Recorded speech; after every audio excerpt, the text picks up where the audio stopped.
राऊत हे असे काहीतरी वेगळं बोलून हे लाईमलाईटमध्ये राहण्याचा प्रयत्न करत असतात आणि जो नॉनव्हेज खात नाही ते नपुसक असंच जो त्यांनी म्हटलं, खरं तर त्यांच्या मानसिकतेचा कीव येते. बरेचशा ह्या देशामध्ये जे नॉनव्हेज न खाणारे सुद्धा लोक आहेत, आपले वारकरी संप्रदाय आहे मोठ्या प्रमाणात. तो जो नॉनव्हेज खात नाही म्हणजे ते का नपुसक आहेत का, असं त्यांचं म्हणणं आहे का? हे खरं तर एखादा लोकप्रतिनिधीनं असं संभाषण करणं, असं काहीतरी बोलणं हे सोबत नाही. खरं तर याच्यामध्ये उद्धव साहेबांनी सुद्धा त्यांना आता चांगलं टाईट करायला पाहिजे, त्यांना चांगला जॉब विचारायला पाहिजे. कारण आता श्रावणचे मास सुरू आहे, याच्यामध्ये 1.25 महिना प्रत्येक हिंदू व्यक्ती जो आहे तो नॉनव्हेज खात नाही आहे. तर त्यांनासुद्धा हा त्यांचा प्रश्न लागू होतो का? हे असे जर समजा जे म्हणत असतील, कदाचित हे खरं तर ही ते सुद्धा बाळासाहेबाला मानणारे शिवसैनिक आहेत. संजय राऊत, उद्धव साहेब त्यांचे चिरंजीव आहेत. तर हे असे हिंदू धर्माचे लोकांना जे भावना दुखवतात, मग ते संप्रदायाचे असतील आणि वारकरी असतील किंवा श्रावण मासला मानणारे व्यक्ती असतील, हे सगळ्यांना जर असे शब्द जर वापरत असतील तर खरंच त्यांची जी शिवसेना आहे ही ते कुठे नेत आहेत हे याच्यावरून दिसतंय. खरं तर त्यांच्या डोक्याचा मला वाटते इलाज व्हायला पाहिजे, उपचार व्हायला पाहिजे. माफी मागायला पाहिजे त्यांनी. नक्कीच वारकरी संप्रदायाच नाही तर संपूर्ण देशाच्या हिंदू समाजाची माफी मागायला पाहिजे. कारण वारकरी समाज तर ते खात नाही, काही लोक खात असतील, पण मॅक्झिमम लोक खात नाही वारकरी संप्रदायामध्ये.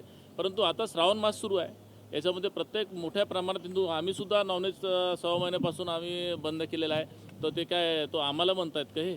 तर हे असं संजय राऊतांना सोबत नाही आहे. त्यांनी संपूर्ण देशाची माफी मागायला पाहिजे. मतदार याद्यामध्ये मोठ्या प्रमाणात घोड असल्याचं समोर आलेलं आहे. काही ठिकाणी 22,000, 23,000 हजारच्या नावं 2-2, 3-3 वेळा असल्याचं पुढं आलं आहे. नाशिक असो, अनेक भागांमध्ये असं झालेलं आहे. नक्कीच जर समजा असं होत असेल तर ते थांबवायला पाहिजे. परंतु सध्या आता राहुल गांधीजींना काही काम नाही आहे आणि ते काहीतरी मुद्दा डायव्हर्ट करण्याचा प्रयत्न करतात. सरकार चांगलं काम करते, त्याला डायव्हर्शन देण्याचं काम करतायत. तर नक्कीच जर त्यांच्या याच्यामध्ये तथ्य असेल तर निवडणूक आयोगाने लक्ष द्यायला पाहिजे. मला तर राजकीय तो स्टंट वाटतं. चंद्रपूर जिल्ह्यामध्ये एकाच घरात 119 जणांच्या नावं समोर आले. नाही, काही लोकांनी स्थानिक पातळीवरचा जो हा विषय असतो, काही याच्या बाहेरचा खूप राज्य सरकार किंवा केंद्र सरकारचा काही विषय नसतो. स्थानिक पातळीवर जे लोक जे इलेक्शन लढत असतात, मग कधी नगर परिषदचा असेल, महानगरपालिकेचा असेल, जिल्हा परिषदचा असेल, तर तो स्थानिक पातळीवरचा जो ॲडजस्टमेंट असतो तो करतात. तर याच्यावरती काहीतरी ठोस उपाययोजना निवडणूक आयोगाने करायला पाहिजे. आज बैठक आहे तुमची शिवसेनेची, महानगरपालिकेच्या तयारी संदर्भात ही बैठक तयारी स्वबळावर आहे की महायुती म्हणून करताय?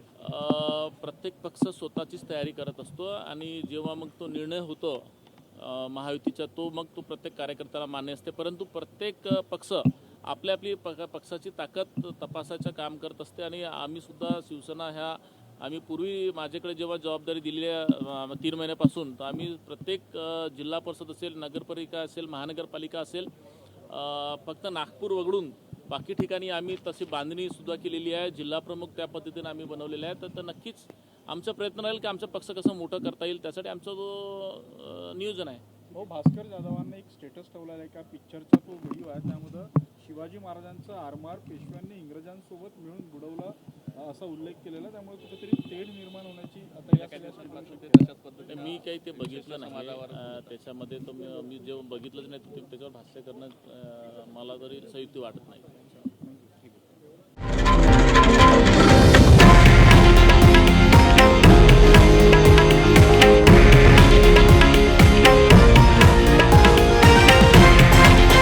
हे आहे देशातील नंबर 1 न्यूज नेटवर्क आणि आपण पाहत आहात TV9 मराठी, एकमेव.